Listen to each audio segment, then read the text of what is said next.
So, nandito na tayo. Okay. Antay lang tayo dito. Maayos naman. Kapila lang tayo dito. Ayan, it's clean. It's clean. Very good. Antay lang tayo dito.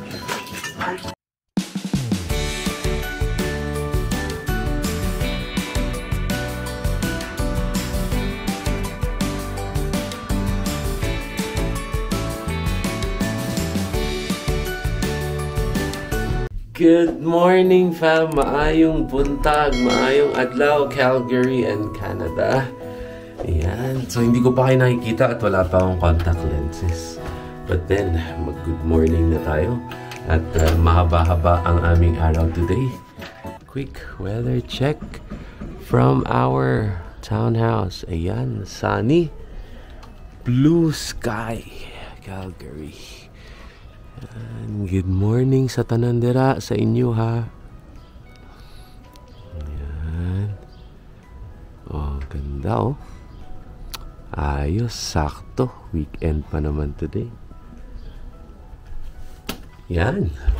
So, akyat tayo at nag-prepare na actually si Mama ng breakfast. Medyo paus pa. Yeah, ever since nagaling ng Australia, hindi pa nakaka-recover, fam. So, again, thank you sa mga pumunta. Last night, ang natatandaan ko talaga si na Romeo and his group. So, salamat ka, Ayubay. And, oh, yeah. And sina Kuya Jason. Alright. Thank you, Kuya Jason. And, ayan, nagbe-breakfast ng family. Daddy, I gave you a little. Ano ang handa dito? Daddy, I gave you a little bit. Bacon and eggs lang. Daddy, I gave you a little bit. Ayan, bacon. Tapos na ang kuya ko mag-eat. Hindi pa. Ayan. Alright, fam. So, mahaba-haba ang araw namin today.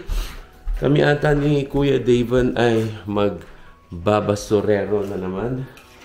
At punong-puno na ang aming cans and plastic bottles. And sakto din to kasi need kong i-prepare yung garahe for Monday. Magkakaroon ng repair or papalitan ang aming garage door. So, they need some space there. Kasi, di ba, last year nga na-heal. It's part of the insurance coverage na palitan din ng garage door. Kaya siguro mahal talaga yung estimate or cost ng nung hail damage namin. Kasi pati garage doors papalitan eh. Ayan, may new shoes ang Lianica. Siyempre, pink. Ayan, saan natin ito nabili, love? Parang sa Seattle pa ata ito natin nabili. Ayan, so for summer, nilabas ni Mommy kasi nakita niya dun sa taas. At nag-aayos siya. Ayan yung kay Kuya Davon. Cheap lang naman to, parang $20 lang ata isa nito. 34 isa. Pwede na. Ayan, ganda. 39 pala. Tingin ako ng price? Used to be 58 and then 39. Para sale natin siya nabili. Yeah, for sure. Hindi mo tayo bumibili na hindi sale eh. Yan, 58. Ate, 39. So, it's either sa Seattle or sa Cross Iron namin siya nabili. Ayun, so start na prepare ang daddy din sa baba. At magkukumpunin ng garahe. Kasi nga may garage door replacement kami. Scheduled on Monday. Ayan. Tatapon na rin tayo ng bottles. Kasi puno na yung box ko. And syempre, isasama ko si Kuya Davon. Boys for boys. Ayan. Okay, so see ya! Sa baba na kami. And we're just going to prepare yung bottles natin. Ayan. If you can see, punong-puno na. So, para may activities kami and bonding with the kids. Ayan, magpapatulong tayong maglagay ng bottles and cans sa trash bag sa kanila. Okay, so let's do it!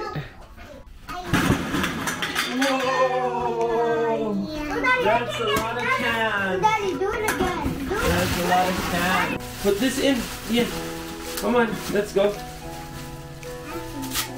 Put it inside. Lock this in it. Wait, hindi ko siya pinahapon. Okay, go.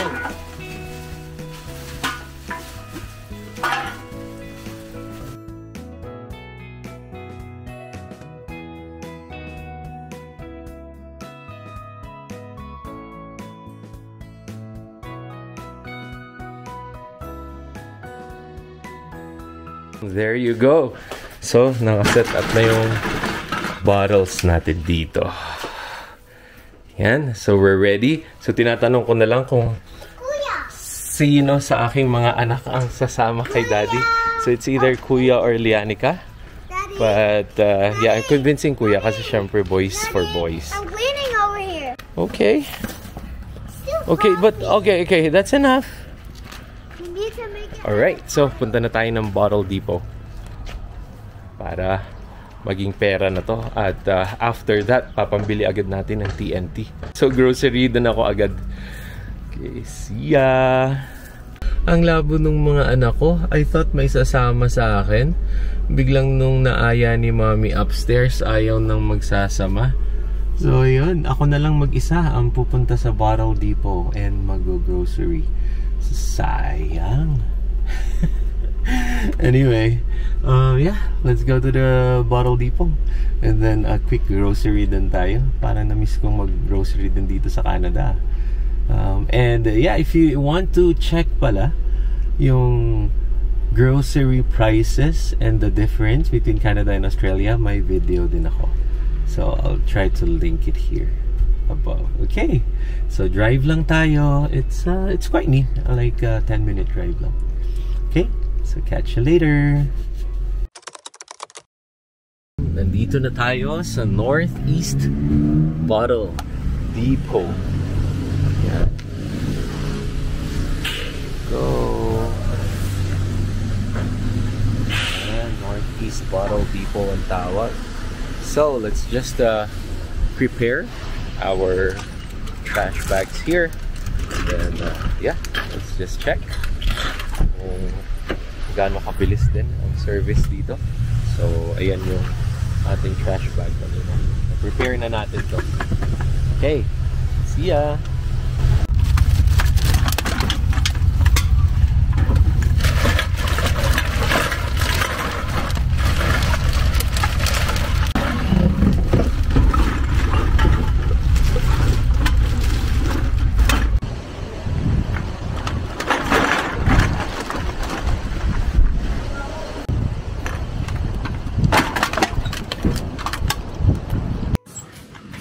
And let's go. Hi. Oops. Oh, sorry. It's okay. It's fine. Buti hindi na hindi tinamaan. Yeah, it's okay. It's okay. No problem. Yung concern ko, boss, yung sasakyan baka tumama sa Buti hindi. Muntik pa tumama. Ayan, so nandito na tayo. Okay. Ayan, nag-ask tayo if we could take a video. No problem. Wow. Ang linis dito. Ang linis. Yep. Yan, ganda. So, nakapila lang tayo dito. And then, we're gonna be heading out. Nandiyan si Kabayan. Muntik niya pang tamaan yung natin. So, ayan. It's clean. It's clean. Very good. Tatay lang tayo dito. Ayan, tinatawag na tayo. So, let's go. Alright. Okay, very welcome. Yes, pinaprocess na. Wow, automated dito. Galing, walang bilang. It's pretty cool. Ayan pala, ang dami. So, after dito, ikot-ikot siya and then umaakyat doon. So, sorry kung a bit maingay or noisy. But yeah, it's very good. It's very good process. And clean yung environment dito. Okay, and so check natin kung nakamagkano tayo for today's Kalakal haul. Ayan, fam. So, almost done na tayo. May counter siya dito. It's around $24. Thank you very much. Oh, so nakaka-$29 tayo today. So, after that, pag nabilang na, we're just going here. And isa-scan lang natin itong barcode na to. Ayan, so sa mga bago sa Canada, ipunin nyo ang bottles and cans nyo. And for sure, nagiging pera siya. Okay, so let's just scan this one. Okay, ayan. Nag-reflect na pagka-scan. $29 and yung quantity. Ayan na ang pera.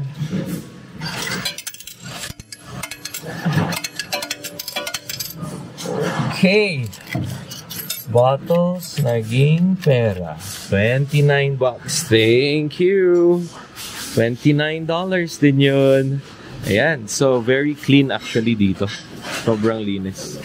And meron pang hugasan doon. And then, yeah. You see? Wala talagang super clean. Very, very clean. Okay, so see you outside. Alright. So, may pinabalik sa akin. So, the usual talaga na hindi tinatanggap is yung container ng mga food. So basically, drinks ang tinatanggap, Tetra Paks, yung mga Yakult din na drinks, tinatanggap yun. Okay, so balik na tayo sa sasakyan. As easy as that. Naging pera ang kalakal natin. So naging pera ang basura. So it's $29. Close to $30. Diba? Galing. So sakto, pupunta tayo ng TNT naman. It's a grocery here in Canada. So, let's go! Galing. Sobrang bilis lang. Yan, fam. So, let's go. And mamili tayo. Let's go grocery. So, na-miss kong pumunta dito sa TNT, ah. Okay, this is in Country Hills, by the way. Since taga-northeast tayo, medyo malapit tayo sa northwest. So, TNT to dito. Alright, see ya. Dito na tayo sa loob ng TNT. Grocery tayo. Sakto nga eh. After ng Bottle Depot, may pang grocery na tayo agad. So, konti lang naman bibili natin. It's just for yung mga ketchup, mga necessary goodies. Okay, so hindi na natin kailangan ng trolling malaki. Ito lang. Nakapag-grocery na ako a bit. So, may mga ketchup na tayong Pang Tomas and others. Saktong sale pala dito sa TNT. Para manager special sila. So, ang galing. Buying tahong dito sa seafood. And fish head. Kay Bisaya gyud. So, naagin na yung fish head permit. Yung fish head, sabaw lang o sibuyas. So, sibuyas lang. And kamatis. So, muna ang ato ang usual na sinabawan pag pinisaya. Super simple pero pag fresh ang fish, sobrang sarap. So may lobster na sale dito, $10.96 each. So pinag-iisipan ko pa kung makakabili tayo. Ayan, gusto ko lang ipakita na live talaga yung lobster. Ang galing. Medyo maliit siya but I think it should be good. So $10.96 each.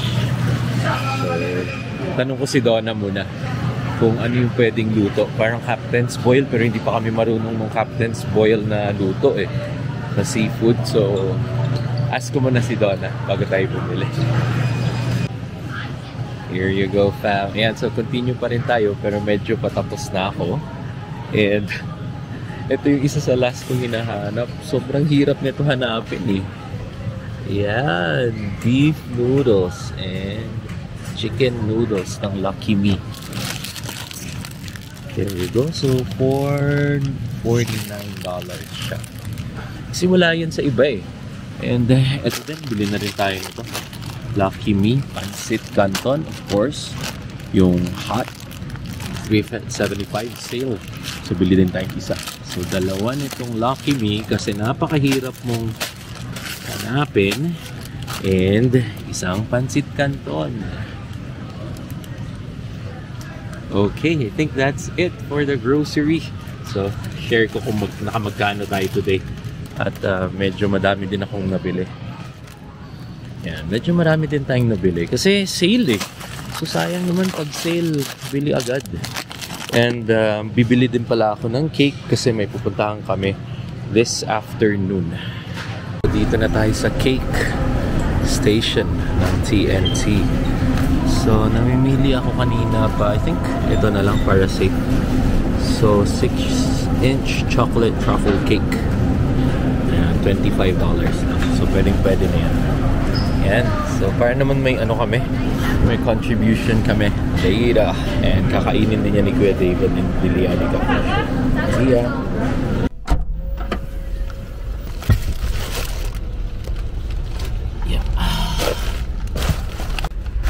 Grocery haul natin for today ay $149.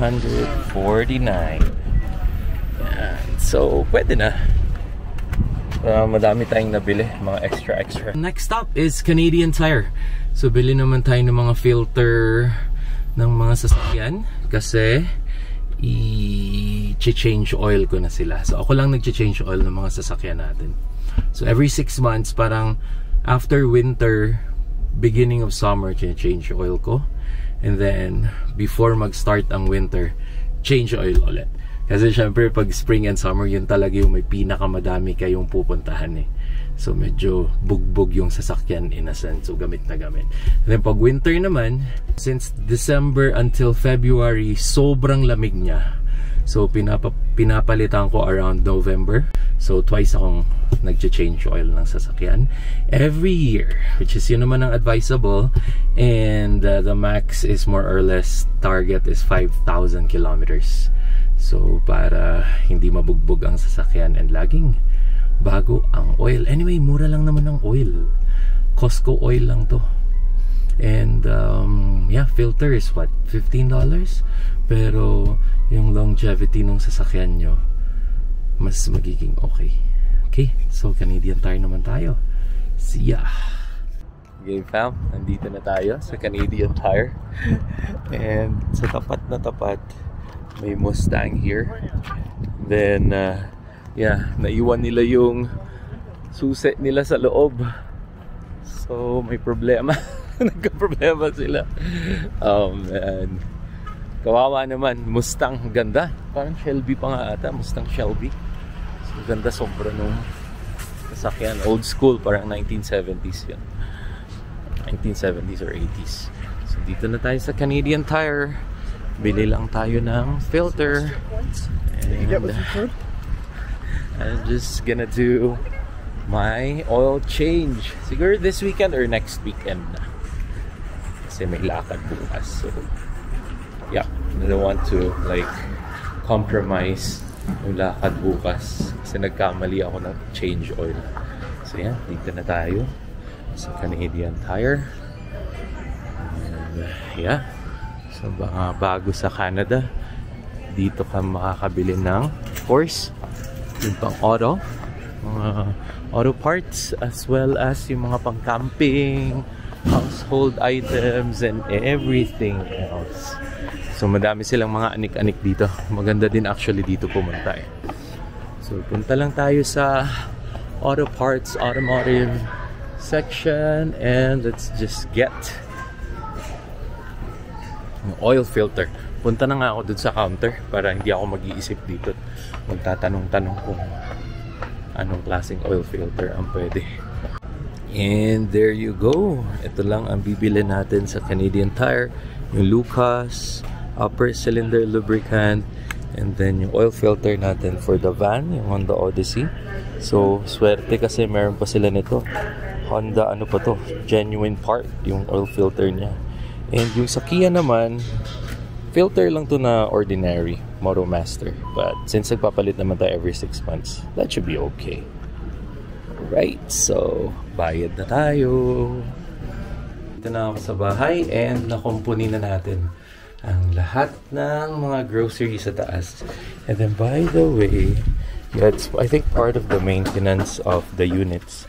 Parang lalagyan nila ng new cement dito. So para siguro hindi mag-leak o going down doon kasi may parang uka siya or may parang gap. So yan.